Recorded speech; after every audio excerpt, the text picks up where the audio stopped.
Most people know that LDL cholesterol, high blood pressure, and diabetes all contribute to their heart disease risk.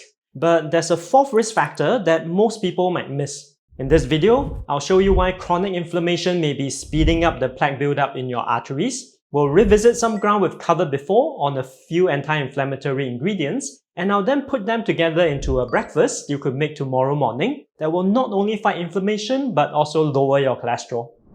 What is chronic inflammation, and could it be quietly increasing your risk of heart attacks and strokes? Inflammation, or more specifically acute inflammation, is a natural process that helps to protect and heal us. When bacteria gets into a cut, or a virus enters our body, the inflammation process involving mostly white blood cells kicks off to destroy the threat. So acute inflammation actually protects us. However, one critical part of the process is that once the threat is removed, the inflammation also needs to be resolved or switched off. And if it's not, the inflammation becomes chronic or long-term and it starts to become a problem.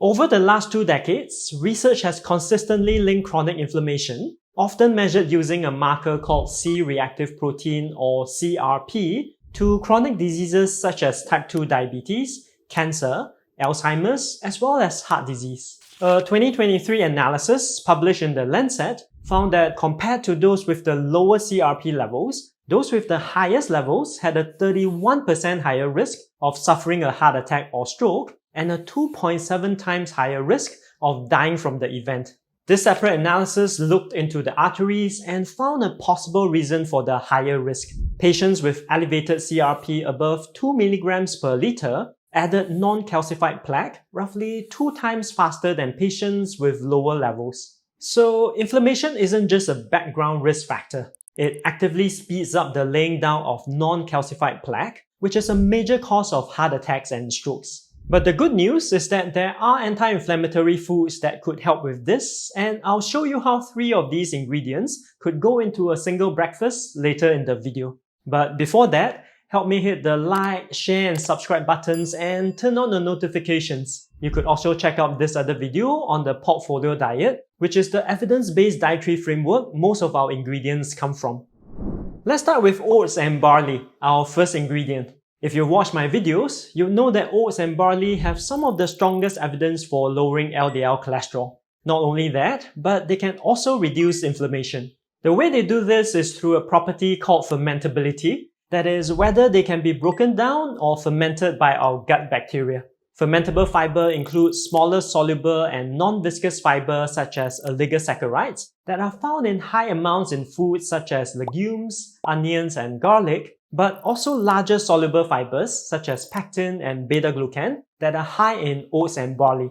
When our gut bacteria ferment these fibers, they produce beneficial compounds called short-chain fatty acids. These compounds have been linked to many positive health outcomes, including helping to reduce inflammation throughout the body.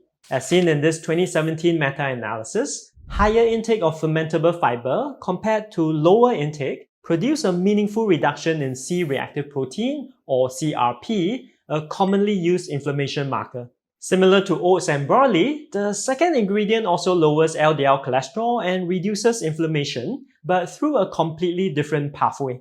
I'm talking about soy milk. The active compounds in soy milk are isoflavones, a family of antioxidants found almost exclusively in soy foods. Isoflavones are able to lower inflammation in part by binding to estrogen receptors and modulating inflammation through that pathway. This meta-analysis of 24 randomized controlled trials showed that soy supplementation reduced CRP by 0.11 milligrams per liter, or about 4% from baseline. But when the analysis looked only at natural soy foods such as soybeans, tofu, and soy milk, CRP was reduced by 0.23 milligrams per liter, or about 9% from baseline. This stronger effect from natural soy foods is likely due to the food matrix. Research has shown that nutrients such as isoflavones tend to be better absorbed when they come in their natural food matrix, and also tend to exert a stronger biological effect because the isoflavones work hand in hand or synergistically with other nutrients present in the same food. You've probably heard of the third ingredient, but the way we'll be using it might be new. According to the Dietary Inflammatory Index, which ranks food components by their anti-inflammatory effects, Turmeric comes in at number 1. Not only that, it also has a meaningful effect on LDL cholesterol. This meta-analysis of 52 randomized controlled trials showed that turmeric or curcumin supplementation reduced the inflammation marker CRP by 0.58 milligrams per liter compared to placebo. And this other meta-analysis of 13 randomized controlled trials showed that turmeric or curcumin supplementation reduced LDL cholesterol by 9.83 milligrams per deciliter, a clinically meaningful amount. The active compound in turmeric is curcumin, and it is poorly absorbed by the body on its own. But there are 2 things you could do about this. First, obtain curcumin from turmeric as a whole food rather than from a supplement, since the natural food matrix helps with absorption. And second, curcumin is fat-soluble and not water-soluble. As such, always include a source of fat when you use turmeric, as we'll see in the recipe I'll be sharing in a bit. Before I get to that, if you know someone who's managing their cholesterol but may not have heard of the effects of inflammation on heart health, share this video with them. I'm sure they'll appreciate it.